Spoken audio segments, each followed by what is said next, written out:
let it bang, bang.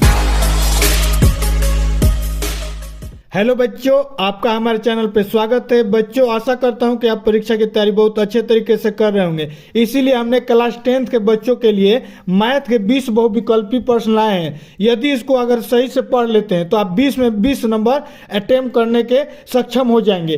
तो चलिए शुरू करते हैं बिना किसी देरी के। ठीक, लेकिन शुरू करने से पहले यदि आप हमारे चैनल पर नए हैं तो चैनल को सब्सक्राइब जरूर कर दे और बेल आइकन को प्रेस कर दे ताकि आपके यहाँ नोटिफिकेशन पहुंच जाए, ताकि मेरे आने वाला कोई भी अपकमिंग वीडियो आप मिस ना करें। ठीक, तो चलिए शुरू करते हैं कि कौन कौन सा वो इंपॉर्टेंट क्वेश्चन है जो हमारे बोर्ड के परीक्षाओं में आता है और किस टाइप का पूछेगा। 20 में 20 अगर करना चाहते हैं तो इसको लास्ट तक जरूर देखें। तो चलिए स्टार्ट करते हैं क्वेश्चन नंबर 1 से। देखिए क्वेश्चन नंबर 1 कह रहा है कि एक परिमेय संख्या, देखिए परिमेय संख्या से लिया गया है, एक परिमेय संख्या का दशमलव प्रसारण सदैव होता है। यहाँ पर ऑप्शन दिया है 4, अशांत, शांत, उपयुक्त, दोनों, इनमें से कोई नहीं। तो यदि आपको पता है तो आप जरूर कमेंट करके बताइए, लेकिन अगर नहीं पता है तो आप यहाँ से पता कर लीजिए। याद रखिए, जब भी कोई भी परिमेय संख्या होता है तो उसका जो दशमलव प्रसारण होता है हमेशा शांत रहता है। ये बहुत ही अति महत्वपूर्ण क्वेश्चन होने वाला है। ठीक, और यहाँ पर यदि अपरिमेय पूछेगा तो उसका अशांत होता है। ठीक, तो लेकिन यहाँ पर पूछा है परिमेय तो इसका हो जाएगा शांत। ठीक, आइए नेक्स्ट क्वेश्चन देखिए। नेक्स्ट क्वेश्चन कह रहा है कि एक शून्येतर परिमेय संख्या और एक अपरिमेय संख्या का गुणनफल होता है। कह रहा है कि एक परिमेय संख्या है, एक अपरिमेय संख्या है, और दोनों को जब आपस में गुणा कराएंगे तो क्या होगा। तो जाहिर सी बात है कि एक अपरिमेय है और एक परिमेय है, गुणा कराएंगे तो क्या होगा, हमेशा हमारा अपरिमेय ही होगा। तो यानी हमारा सही आंसर हो जाएगा ए नंबर, सदैव अपरिमेय संख्या होगा। ठीक, ये याद रखिएगा, ये भी बहुत इंपॉर्टेंट क्वेश्चन है। ठीक, आइए देखिए थर्ड नंबर क्वेश्चन क्या कह रहा है। थर्ड नंबर क्वेश्चन कह रहा है कि रेखाओं x = 0 और 2x + 3y = 12 को प्रतिच्छेद बिंदु है। मतलब इन दो रेखा है, एक रेखा ये दिया है, एक रेखा ये दिया है, और कह रहा है कि इन दोनों का प्रतिच्छेद बिंदु ज्ञात कीजिए। तो आइए पहले सबसे पहले आइए आपको हल करके दिखाते हैं। देखिए कोई भी रेखा है, मान लीजिए हमारे दो रेखा है, इसे काट पीट रही है आपस में, तो जहां पर वो काट रही है उसी को प्रतिच्छेद बिंदु कहते हैं। तो एक रेखा की वैल्यू दिया है x = 0, एक रेखा की वैल्यू दिया है 2x + 3y = 12 दिया है। दो इक्वेशन दिया है। ठीक, इन्हीं दोनों इक्वेशन को सॉल्व करके x का वैल्यू और y का वैल्यू हम लोग ज्ञात करते हैं। तो यहाँ पर ऑलरेडी x का वैल्यू क्या दिया है, 0 दिया है, तो x का वैल्यू तो 0 ज्ञात हो ही गया है। हमको क्या करना है, y का वैल्यू ज्ञात करना है। तो x की वैल्यू 0 क्या करेंगे, समीकरण 2 में रखेंगे। तो यहाँ पर रखेंगे तो क्या हो जाएगा, 2 × 0 प्लस 3y = 12 हो जाएगा। तो 2 में 0 से गुणा करेंगे तो 0 हो जाएगा। तो 3y = 12 यानी y की वैल्यू क्या हो जाएगी, 4 हो जाएगी। यानी कि x की वैल्यू 0 और y की वैल्यू 4। इस वाले बिंदु पे दोनों क्या करेंगे, आके 0 और 4 पे दोनों रेखाएं क्या करेंगे, आपस में प्रतिच्छेद करेंगे। तो हमारा सही आंसर क्या हो जाएगा, 0 और 4 हो जाएगा। तो इस प्रकार से हम लोग क्या करते हैं, सॉल्व करते हैं। तो हमारा सही आंसर कौन हो जाएगा, 0 और 4। बी नंबर दिया है तो हमारा बी नंबर ऑप्शन सही हो जाएगा। ठीक है बच्चों, अगर वीडियो अच्छा लग रहा है तो वीडियो को लाइक जरूर करते जाइए। ठीक, और चैनल को सब्सक्राइब तो जरूर करिएगा। ठीक, अब चलिए क्वेश्चन नंबर 4 को देखते हैं। कह रहा है कि वह सबसे बड़ी संख्या जिससे 70 और 175 विभाजित करने पर क्रमशः क्षेत्रफल 5 और 8 प्राप्त होगा। ये बहुत ही महत्वपूर्ण क्वेश्चन है, बहुत इजी है, बस आपको समझना है। देखिए कह रहा है कि 70 को आप 125 में की से भाग देंगे कि उसका शेषफल 5 आएगा और 8 आएगा। ठीक, यानी 5 बच जाएगा और एक में 8 बच जाएगा। तो जाहिर सी बात है 70 और 125 में भाग देना है, तो 70 से तो कम ही होगा। तो 70 से कम देखिए, एक 13 है, एक 65 है। ये दो संख्या है 875 और 1750, ये हमारे दोनों क्या होगा, नहीं होगा। अब देखिए, अब हम लोग क्या करेंगे, यहाँ पर देखिए 70 में भाग देंगे तो कितना बच रहा है, 5 घट रहा है। तो ऐसे कर दीजिएगा, 70 में 5 घटा दीजिएगा तो ये क्या हो जाएगा, 65 हो जाएगा। ठीक, उसी प्रकार यहाँ पर क्या है, 125 में भाग देने पर क्या बच रहा है, 8 बच रहा है। तो यहाँ पर आप क्या करिएगा, 128 से क्या 125 है, तो 125 में 8 घटाएंगे तो क्या हो जाएगा, 117 हो जाएगा। ठीक, अब हम लोग क्या करेंगे, दोनों का क्या कर लेंगे, HCF लेंगे। यहाँ से हम लोग HCF लिया जाता है क्योंकि भाग हम लोग को देना है, तो दोनों का HCF हमारा क्या हो जाएगा, 13 के पहाड़ा में ये भी आता है और 13 के पहाड़ा में ये भी आता है। तो हमारा सही ऑप्शन क्या हो जाएगा, दोनों का HCF 13 हो जाएगा। तो यहाँ पर देखिए ऑप्शन में 13 दिया है, हाँ तो 13 दिया, तो हमारा सही आंसर क्या हो जाएगा, 13 हो जाएगा, यानी ऑप्शन नंबर ए सही होगा। ठीक है बच्चों, ये बहुत इंपॉर्टेंट क्वेश्चन है। ठीक, आइए नेक्स्ट क्वेश्चन देखिए। क्वेश्चन नंबर 5 कह रहा है कि समीकरण 2x plus ay is equal to 1 और समीकरण 3x minus 5y is equal to 1 का हल नहीं होगा यदि a का मान होगा। कह रहा है ना कि दो समीकरण दिया है, कह रहा है कि a यहाँ पर हाइड कर दिया है, a वैल्यू कर दिया है, कह रहा है कि a का मान क्या होगा कि इसका कोई भी हल ही नहीं होगा। तो देखिए कोई भी हल होता है तो किसी भी समीकरण में आपको मैंने बताया था कि ये कोई समीकरण दिया है a1 b1 प्लस बराबर c1 और एक दिया है a2x plus b2y is equal to c2। तो अगर इनका हल कोई नहीं होता है तो इसकी वैल्यू होता है a1 a2 b1 b2 c1 c2। यही हमारा क्या होता है, फार्मूला होता है किसके लिए, जिसका कोई भी हल नहीं होता है और जिसका अनगिनत क्या होता है, हल होता है, तो उसका ये फार्मूला होता है। तो अब यहाँ पर देखिए a1 की वैल्यू क्या दिया है, 2 दिया है, यहाँ से आप रख दीजिए 2 और यहाँ पर क्या दिया है 3, 2/3। उसी प्रकार यहाँ पर a की वैल्यू क्या दिया है, b1 की वैल्यू दिया है तो a रख दीजिए। ठीक उसी प्रकार यहाँ पर y की वैल्यू क्या दिया है, -5 दिया है, इक्वल टू 1/7 हो जाएगा। ठीक, अब इसको हम लोग क्या कर देंगे, सॉल्व कर देंगे। तो a का वैल्यू पूछा है तो 5 को इधर से गुणा कर देंगे तो 5 इधर चला जाएगा, तो ये हो जाएगा -5 दूनी के 10 बटा में 3, यानी a का वैल्यू जो होगा -10/3 पे क्या होगा, इसका हल कोई भी नहीं होगा। यही हमारा क्या है, ऑप्शन में भी दिया है -10/3, यानी ऑप्शन नंबर हमारा क्या हो जाएगा, बी सही हो जाएगा। तो हमारा सही आंसर क्या हो जाएगा, बी पे टिक लगा दीजिएगा। ठीक, और उसी प्रकार आइए नेक्स्ट क्वेश्चन कह रहा है, क्या कह रहा है कि ए ओ बी सी एक आयत है। ठीक भाई, समझ में आ रहा है, जिसके 3 शीर्ष दिया है, ए ओ बी ओ और बी दिया है 5O, मतलब 5O 0 है, तो विकर्ण ज्ञात करना है। पहले इसको समझते हैं क्या कह रहा है यहाँ पर चित्र देखिए, चित्र बना रहा हूँ। कह रहा है कि एक चतुर्भुज है जिसमें ए ओ बी और सी, ये हमारा क्या है, चतुर्भुज है, उसका विकर्ण दिया है अलग अलग। ठीक, अब विकर्ण दिया है और कह रहा है कि O की वैल्यू यहाँ पर दिया है 0.3, O की वैल्यू क्या दिया है, 0.3 दिया है। ठीक, अब यहाँ पर दिया है A की वैल्यू दिया है 0.3। ठीक, उसी प्रकार B की वैल्यू दिया है 5 और 2, 5 और 0 दिया है। ठीक, कह रहा है कि उसका विकर्ण बताइए, क्या बताइए, यही ना पूछ रहा है विकर्ण, ये वाला दूरी बता रहा है, यानी कि ए से बी की दूरी बताना है। और 2 बिंदु यहाँ पर दिया है ये, तो ए और बी के बीच 2 बिंदुओं के बीच की दूरी का फार्मूला यही होता है कि x में से x1 घटा दीजिए तो 5 में से क्या घटेगा, 0 घटेगा। यहाँ पर 5 है, यहाँ पर 0 है, तो 5 में से 0 घटा दीजिए, स्क्वायर कर दीजिए, आप प्लस यहाँ से 0 है, यहाँ पर क्या है 3 है, तो 0 से क्या कर दीजिए, 3 घटा दीजिए। तो अब बताइए क्या हो जाएगा, अंडर रूट में रहेगा ही, ये हमारा 25 हो जाएगा और यहाँ पर -3 है, तो ये क्या हो जाएगा, +9 हो जाएगा। दोनों को क्या कर दीजिए, जोड़ दीजिए, तो ये क्या हो जाएगा, अंडर रूट ये 25 और 9 जोड़ेंगे तो हमारा क्या हो जाएगा, 34 हो जाएगा, यानी यही हमारा क्या हो जाएगा, आंसर हो जाएगा, अंडर रूट 34। तो देखिए ऑप्शन में दिया है कि नहीं दिया है, यहाँ पर देखिए ऑप्शन नंबर सी पे क्या दिया, अंडर रूट 34 दिया, यानी हमारा सही आंसर क्या हो जाएगा, अंडर रूट 34 हो जाएगा। ठीक बच्चे, समझ में आ रहा है तो लाइक जो वीडियो को जरूर करिए और कमेंट में बताइए कि आपको कहाँ नहीं समझ में आ रहा है, हम उसको फिर अगले वीडियो में उसको और एक्सप्लेन सही से करेंगे। ठीक, चलिए नेक्स्ट क्वेश्चन देखिए। कह रहा है यदि समीकरण x² + kx - 5/4 = 0 का मूल 1/2 है तो k का मान ज्ञात कीजिए। ठीक, इसको भी आइए सॉल्व करके देखते हैं। आपको पता है, कह रहा है कि यहाँ पर सबसे पहले समीकरण दिए, लिखा है कि x² + kx - 5/4 = 0, और एक मूल उसका दिया है 1/2। तो ये बताइए, आपको मूल निकालने का फॉर्मूला मालूम है, क्या होता है, b ± √b² - 4ac/2a = क्या होता है, 0 के हमारा क्या होता है, बराबर होता है। लेकिन इसी पे हमारा मूल निकलता है, तो यहाँ इसकी वैल्यू क्या दिया है, 1/2 दिया है, मूल होता है जो हमारे यहीं से 1/2 हो गया।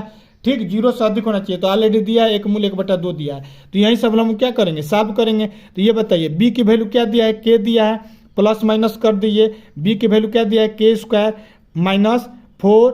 ए की वैल्यू क्या दिया है, 1 दिया है, अगुणे सी की वैल्यू क्या दिया है, माइनस 5/4 दिया है। अब बटा में 2 गुणे 1, अब बटा में 1/2। ये बताइए 2 से 2 हमारा क्या हो जाएगा, कैंसिल हो जाएगा। तो ये बताइए यहाँ पर वैल्यू क्या बचेगा, के प्लस माइनस अंडर रूट के स्क्वायर, और ये क्या हो जाएगा माइनस, ये देखिए 4 से 4 कट जाएगा तो क्या हो जाएगा माइनस, माइनस माइनस प्लस हो जाएगा। तो ये +5 इक्वल टू क्या हो जाएगा 1 हो जाएगा। ठीक, अब हम लोग क्या करेंगे, किसी प्लस वाले पार्ट को ले लेंगे। तो यहाँ से क्या हो जाएगा अंडर रूट के स्क्वायर प्लस 5 इक्वल टू के प्लस वाला लेंगे, के को क्या करेंगे उधर भेज देंगे। तो क्या हो जाएगा, वो के को उधर, ये इस वाले के को उधर भेजेंगे तो हमारा क्या होगा 1 माइनस के हो जाएगा। अंडर रूट को उधर कर दीजिए तो ये हो जाएगा के स्क्वायर प्लस 5, इसको कब भेजेंगे तो 1 माइनस के स्क्वायर हो जाएगा। ठीक, कुछ नहीं करना है, बस आपको हार्ड नहीं लग रहा होगा, बस इसको सिंप्लीफाई करना। तो ये देखिए के स्क्वायर 5 इक्वल टू इसका ए स्क्वायर माइनस बी स्क्वायर का फॉर्मूला रख दीजिए। तो के स्क्वायर प्लस माइनस हो जाएगा 2 के।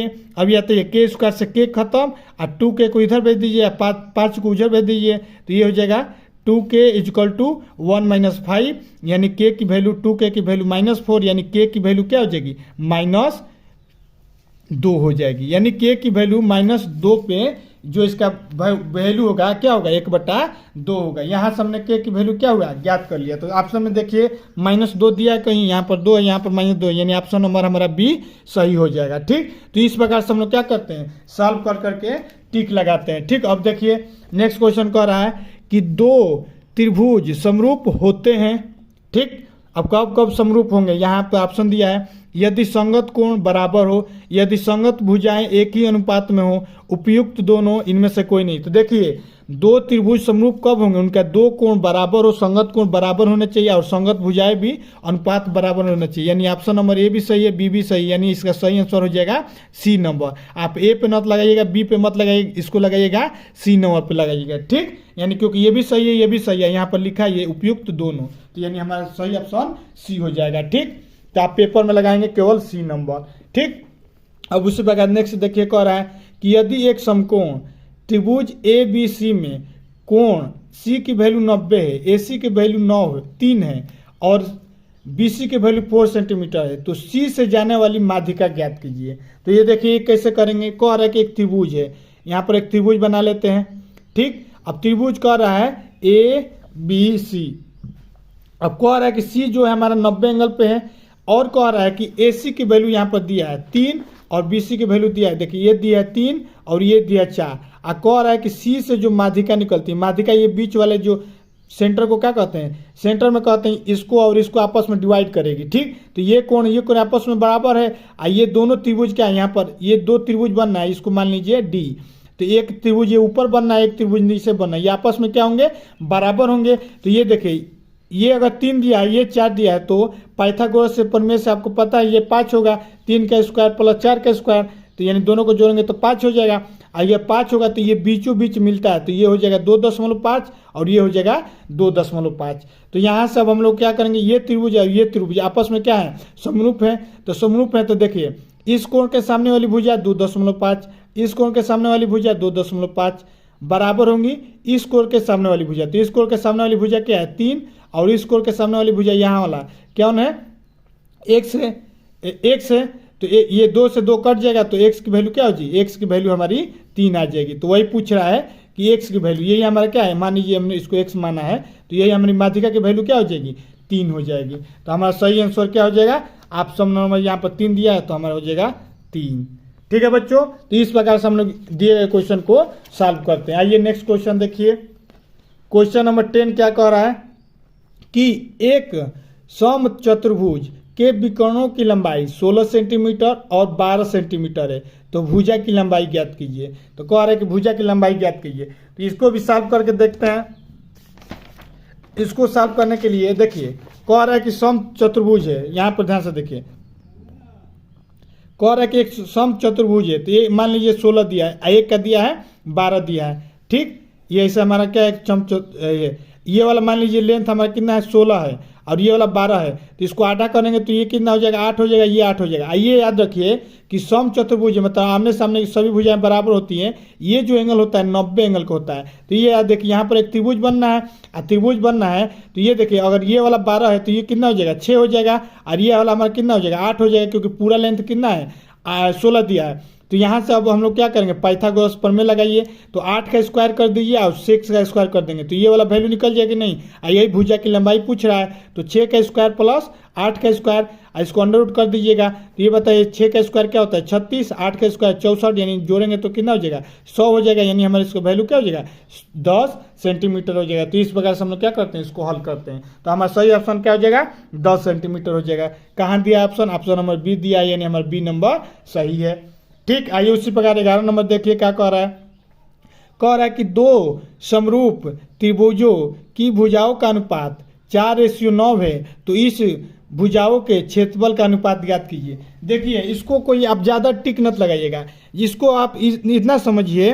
कह रहा है कि भुजाओं का अनुपात इतना है ना, तो इसको भुजाओं का क्षेत्रफल का अनुपात इसी का स्क्वायर कर दीजिएगा, 4 का स्क्वायर कर दीजिए और 9 का स्क्वायर कर दीजिए, वही हमारा क्या हो जाएगा आंसर हो जाएगा। तो हमारे यहाँ देखिए 4 का स्क्वायर 16 और 9 का स्क्वायर 81, यानी 16/81 यहाँ पर कहाँ दिया है, डी नंबर पे दिया, यानी हमारा ऑप्शन नंबर डी सही हो जाएगा। ठीक, यहाँ पर आएगा तो इसको ज़्यादा सोचा नहीं जाता है। फिर अब यहाँ देखिए, अब ट्रिग्नोमेट्री से सवाल पूछा है। कह रहा है कि यदि 4 tan थीटा = 3 है तो 4 sin theta minus cos theta बटा 4 sin theta plus cos theta का बराबर किसके वैल्यू बराबर, यहाँ पर ऑप्शन में दिया है। तो यहाँ से देखिए सबसे पहले देखिए कैसे इसको सॉल्व करेंगे, बस दो लाइन में कर देंगे। यहाँ पर दिया है 4 tan थीटा = 3, तो यहाँ से देखिए tan थीटा की वैल्यू क्या हो जाएगी 3/4। अब यहाँ पर देखिए किसका वैल्यू पूछ रहा है, 4 sin theta minus cos theta और बटा में 4 sin theta plus cos theta की वैल्यू पूछ रहा है। तो यहाँ से देखिए हम लोग क्या करेंगे, ऊपर नीचे क्या कर देंगे, यहाँ से साइन थीटा मतलब हम क्या करेंगे cos थीटा कॉमन कर लेंगे, कॉमन कर लेंगे तो ये देखिए cos थीटा कॉमन करेंगे तो यहाँ पर क्या हो जाएगा 4 sin थीटा अब बटा में cos थीटा हो जाएगा, क्योंकि यहाँ पर cos थीटा है नहीं, ये वाला पार्ट 1 हो जाएगा।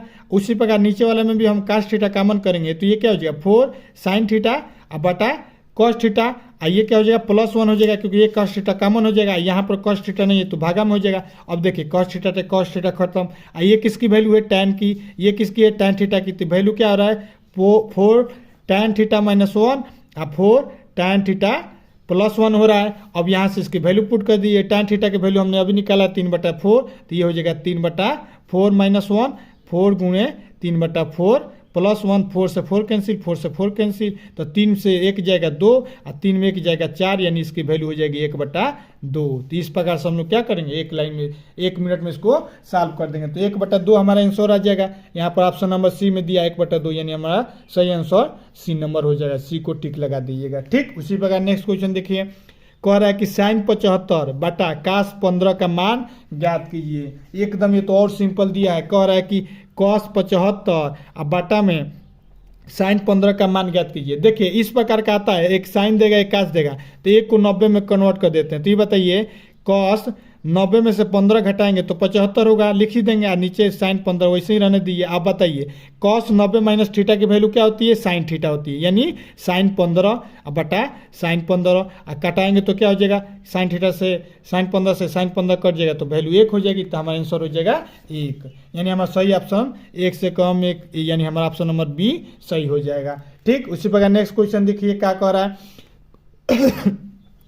नेक्स्ट क्वेश्चन कह रहा है कि 1 माइनस tan स्क्वायर 45 बटा 1 प्लस tan स्क्वायर 45 का मान ज्ञात कीजिए। ये भी सिंपल ही दिया है, मान पुट कर देना है। यहाँ पर कह रहा है 1 माइनस tan स्क्वायर 45 बटा में 1 प्लस tan स्क्वायर 45। देखिए दोस्तों यहाँ पर tan 45 का मान आपको पता है 1 होता है, यहाँ पर पुट कर दीजिए 1 माइनस 1 का स्क्वायर बटा में यहाँ स्क्वायर दिया तो स्क्वायर कर दिए 1 प्लस 1 का स्क्वायर, इसकी वैल्यू हो जाएगा 1 में से 1 चला जाएगा, 1 में से 1 जुड़ जाएगा, तो 1 में से 1 जाएगा 0/2। आइए याद रखिए 0 में किसी भी अंक से भाग देंगे तो उसकी वैल्यू क्या होती है 0 होती है, यानी हमारा सही आंसर क्या हो जाएगा 0 हो जाएगा। तो हमारा ऑप्शन नंबर कौन सही हो जाएगा, ऑप्शन नंबर हमारा डी नंबर सही हो जाएगा, क्योंकि यहीं पर दिया है। ठीक, उसी प्रकार आइए नेक्स्ट क्वेश्चन देखते हैं।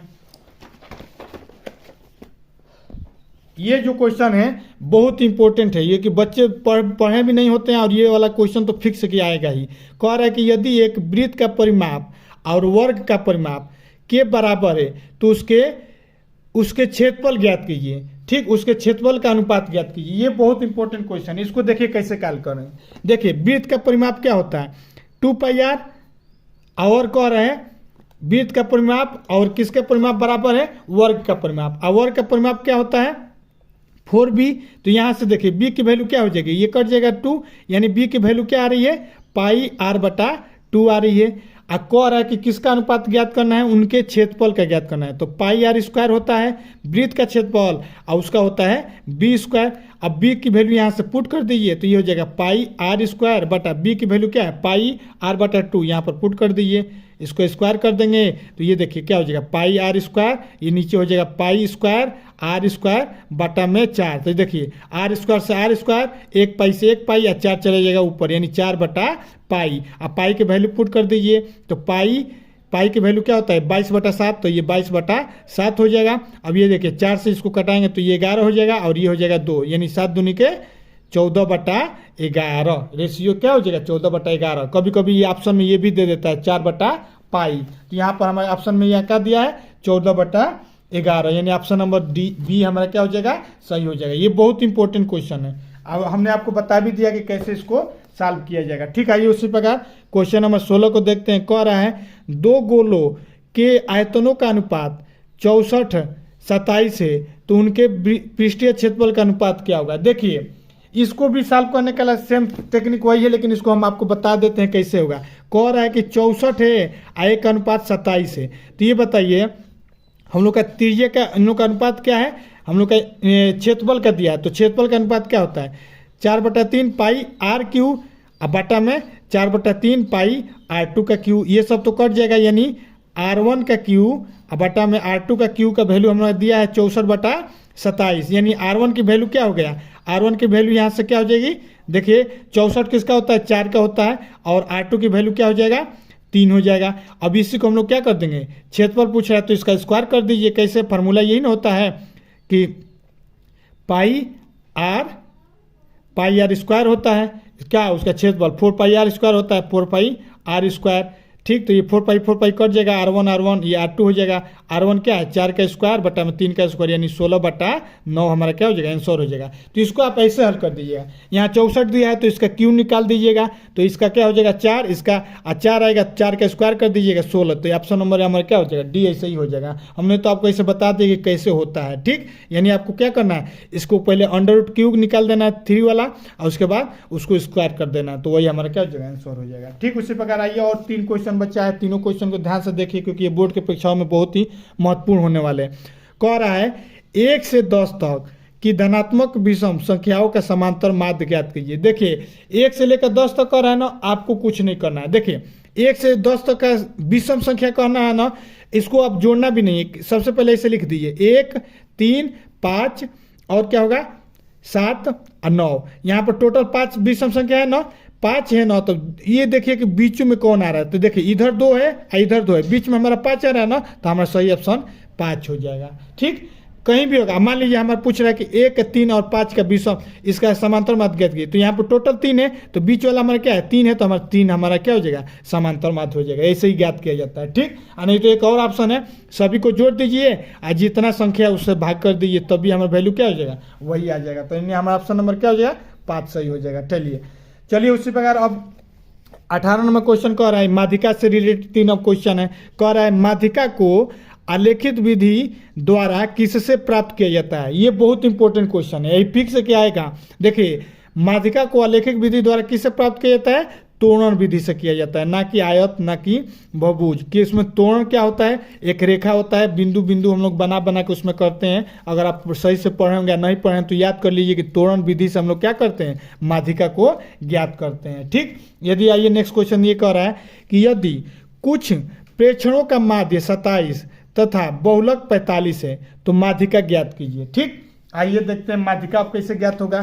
चूंकि हम आपको एक फार्मूला बताए हैं कि 3 गुणे माध्यिका अब बराबर होता है बहुलक अब प्लस 2 गुणे माध्य, यही फार्मूला का उपयोग कर देंगे तो हमारा ये वाला सवाल हो जाएगा। तो देखिए बहुलक दिया है, कितना दिया है 45 दिया है, तो 45 हो जाएगा, प्लस माध्य क्या दिया है 27 दिया है, तो इसमें क्या कर दिए 27 में 2 से गुणा कर दीजिए। यहाँ पर 3 गुणा में है तो इधर ये तो भागा हो जाएगा, यही हमारा क्या हो जाएगा बहुलक हो जाएगा। तो इसको हल करेंगे तो हमारा क्या हो जाएगा 33 आंसर आ जाएगा। यानी ऑप्शन नंबर हमारा क्या हो जाएगा 33 नंबर, यानी बी नंबर हमारा सही हो जाएगा। ठीक, ये बहुत इंपॉर्टेंट क्वेश्चन है, सब पढ़ के जा रहे हैं। एक नंबर एक इसी लेवल का आएगा, इससे अधिक ना इजी आएगा ना इससे ज़्यादा हार्ड आएगा।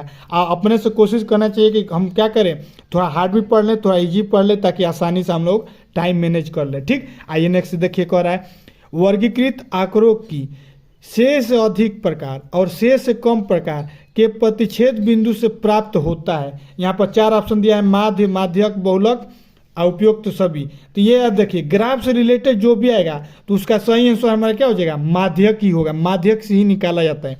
माध्यक हम लोग कैसे निकालते हैं, से अधिक प्रकार से या से कम प्रकार से प्रतिच्छेद बिंदु जो होता है ग्राफ के माध्यम से हम लोग क्या करते हैं, केवल माध्यक का ही निकालते हैं। ठीक, तो इस प्रकार से हम लोग क्या करते हैं 20 क्वेश्चन को जो हमने अभी बताया, ये 100% चांस है कि 20 के 20 आएगा। ये बात अलग है कि अलग अलग मॉडल पेपर जो होता है अलग अलग सेट में अलग अलग आएगा, लेकिन ये 20 क्वेश्चन बहुत ही अति इंपॉर्टेंट है। अगर इसको लास्ट तक आपने देखा है तो इसके लिए आपको बहुत बहुत धन्यवाद, ताकि आपके लिए भी ये बहुत इंपॉर्टेंट होने वाला है। ठीक, अब मिलते हैं नेक्स्ट वीडियो में और भी इंपॉर्टेंट टॉपिक को सॉल्व करेंगे। और यदि आप हमारे चैनल पर नए हैं तो चैनल को सब्सक्राइब जरूर कर दें, क्योंकि और भी मैथ के जो इंपॉर्टेंट क्वेश्चन है उसको हम लोग सॉल्व कराएंगे। ठीक, मिलते हैं नेक्स्ट वीडियो में, तब तक के लिए जय हिंद।